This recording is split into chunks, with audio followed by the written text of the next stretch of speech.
જગતના તાત એવા ધરતીપુત્રોને મારા શત પ્રણામ. ખેડૂત મિત્રો, આગળના વિડીયોની અંદર આપણે કઠોળ વર્ગનો ખૂબ જ અગત્યનો પાક અને ગુજરાત માટે ખૂબ જ મહત્ત્વ ધરાવતો પાક એવા ચણાનું વાવેતર માટેની જે જુદી જુદી 5 મહત્ત્વની જાતો, એની ખાસિયતો તેમજ 2 કાબુલી ચણાની જાતો અને ખાસિયતો વિશે આપણે માહિતી મેળવી. આજે આપણે ચણાના પાકને અનુકૂળ કેવું વાતાવરણ છે, એને તાપમાન કેટલું જોઈએ, તેમજ જમીન કેવા પ્રકારની જોઈએ, ચણાનું વાવેતર ક્યારે કરી શકાય, તેમજ બીજ માવજત અને પાયાના ખાતર તરીકે કયા કયા ખાતરો આપવા જરૂરી છે, પ્રાકૃતિક ખેતી કરતા હોય તો ખેડૂતોએ શું કરવું, એ વિષય ઉપર આપણે માહિતી મેળવવાના છીએ. ખેડૂત મિત્રો, જો તમે પ્રથમ વખત આ ચેનલમાં વિડીયો જોતા હોય અથવા તો તમે આજ દિન સુધી કૃષિ દર્પણ ચેનલને સબસ્ક્રાઈબ ન કરી હોય તો આજે હું તમને વિનંતી કરું છું કે તમે આ કૃષિ દર્પણ ચેનલને સબસ્ક્રાઈબ કરી લેજો. કારણ કે આ ચેનલની અંદર જે વિડીયો મોકલવામાં આવે એ તમારા સુધી સરળતાથી પહોંચી શકે અને ઘંટડીનું બટન દબાવશો તો તમને તમામ વિડીયો મારા મળતા રહેશે.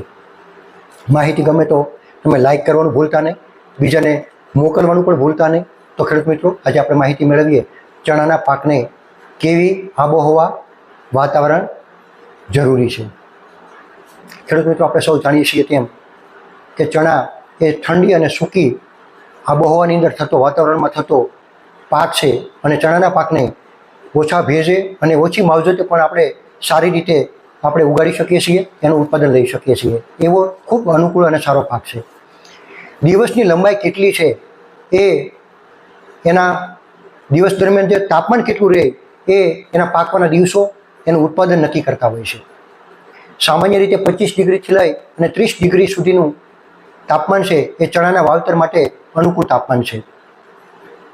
ઘણી વખત પાક ઉત્પાદન તમને કેટલું મળશે એ પાકવાના દિવસો ઉપર ઘણી વખત આધાર રાખતો હોય છે. સૂકી જો હવા અને ઠંડી હવા ન મળે તો ઘણી વખત એના ઉત્પાદનની અંદર પણ અસર થતી હોય છે.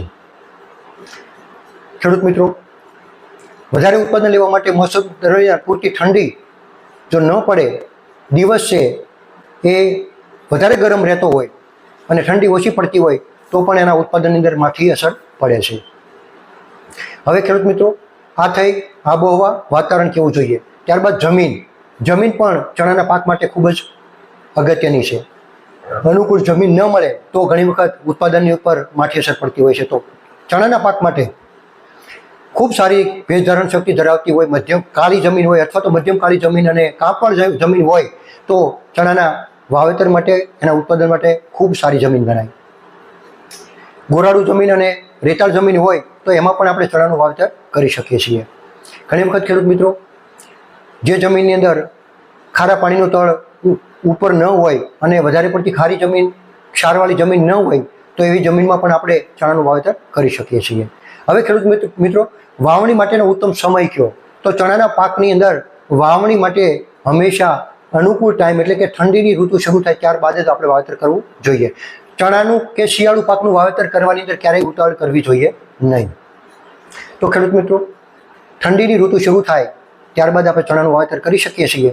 હવે બિનપિયત ચણાનું જો વાવેતર કરવું હોય તો ઓક્ટોબર મહિનાના છેલ્લા અઠવાડિયાથી તમે વાવેતર કરી શકો છો. પિયત ચણાનું જો વાવેતર તમે કરવા માગતા હોય તો 15 ઓક્ટોબરથી લઈ અને 15 નવેમ્બર સુધીમાં તમારે પિયત ચણાનું વાવેતર કરી દેવાનું છે. ત્યારબાદ વાવણી કરતી વખતે ખાસ ખેડૂત મિત્રો એ ધ્યાન દેવાનું છે કે જમીનના ઉપલા પડની અંદર 5 સેન્ટીમીટરની આજુબાજુનું જે પડ છે એમાં ફૂગનું પ્રમાણ, હાનિકારક ફૂગનું પ્રમાણ વધારે હોય છે. તો ચણાનું જ્યારે વાવેતર કરો ત્યારે 5 સેન્ટીમીટરથી લઈ અને 7.5 સેન્ટીમીટર સુધીનો જો ઊંડો દાણો વાવેતર કરશો તો ફૂગજન્ય રોગોનું પ્રમાણ ઓછું થશે અને બીજું કે ભેજ મળવાને કારણે ઉગાવો પણ સારો થશે અને ઉત્પાદન પણ સારું મળશે. હવે બીજ માવજત એ બાળકને પોલિયોની રસી આપવા જેવું છે. કોઈ પણ બિયારણ વાવતા પહેલાં એને બીજને પટ આપીને વાવેતર કરીએ તો ઘણા બધા પાછળથી ખર્ચા ઘટી જતા હોય છે. તો પ્રાકૃતિક ખેતી કરતા હોય ખેડૂતો, એમણે બીજામૃત 1 કિલોગ્રામ બીજ દીઠ 300 ml બીજામૃત લઈ અને પટ આપી અને બિયારણને સૂકવી અને ત્યારબાદ એનું વાવેતર કરવા માટે ભલામણ કરવામાં આવે છે. તેમજ રાસાયણિક ખેતીની વાત જો કરીએ તો થાયરમ, કેપ્ટન, કાર્બેન્ડિઝમ જેવી ફૂગનાશક દવાઓ સારી કંપનીની અત્યારે કોમ્બિનેશનવાળી દવાઓ પણ ઘણી બધી બજારમાં મળે છે, તો એ તમે કોમ્બિનેશનવાળી દવાનો પણ 3 ગ્રામ પ્રતિ કિલોગ્રામ બીજ દીઠ પટ આપી અને જો વાવેતર કરશો તો પણ સારો એને રક્ષણ મળશે અને ઉગાવ સારો મળશે. હવે ખેડૂત મિત્રો, બિયારણને પટ આપતી વખતે ખાસ ધ્યાન એ રાખવાનું છે કે સૌથી પહેલાં ફૂગનાશક દવાનો પટ આપવાનો છે, ત્યારબાદ જંતુનાશક દવાનો પટ આપવાનો છે, ત્યારબાદ આપણે ચણાના પાકને રાઇઝોબિયમ કલ્ચર 250 ml 10 કિલોગ્રામ બીજ દીઠ 250 ml લઈ અને પટ આપી અને પછી વાવેતર કરવાનું છે.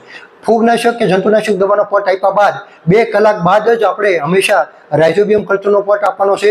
પીએસબી એટલે ફોસ્ફેટ સોલ્યુબલ બેક્ટેરિયા છે એનો પટ આપવાનો છે. તેમજ જો ટ્રાઇકોડર્મા છે કે સુડોમોનાસ છે એ 1 કિલોએ 10 ગ્રામ જેટલું લઈ અને તમે એનો પટ આપી શકો છો. એટલે કે પટ આપ્યા બાદ આપણે જો વાવેતર કરશું તો સારો એવો આપણને ફાયદો થશે. હવે ખેડૂત મિત્રો, પાયાના ખાતર તરીકે કયા કયા ખાતર આપવા એ પણ ખૂબ અગત્યનું છે. જો તમે પ્રાકૃતિક ખેતી કરો છો તો તમારે 1 વીઘાએ હોળ ગુઠાના વીઘાએ 400 કિલોગ્રામ ઘન જીવામૃત છે એ જમીન તૈયાર કરતી વખતે પાયાના ખાતર તરીકે આપવાનું છે. તેમજ સડી ગયેલું ગળેત્યું ખાતર 1 વીઘાએ 1300 કિલોથી લઈ અને 1600 કિલોગ્રામ જેટલું 1 વીઘાએ તમારે કોહવેલું સડી ગયેલું ખાતર પાયામાં જમીન તૈયાર કરતી વખતે આપી દેવાનું છે.